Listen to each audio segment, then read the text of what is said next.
Guys, ito nga pala yung mga in-order natin kay Mrs. Garcia.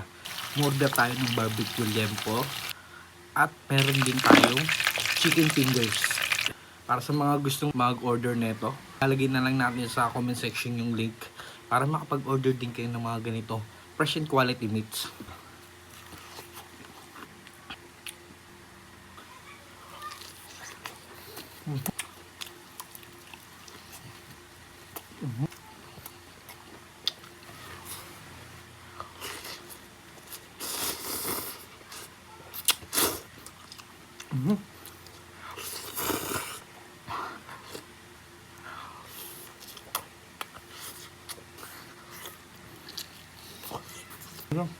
Ay, kulang sausawan.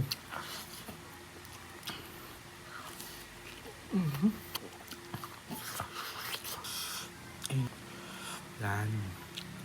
Dito pala ako madalas manood ng movie kay Loklok dahil sobrang dami mo nga pagpipilian tulad ng K-drama, anime movie, TV, American show at marami pang iba.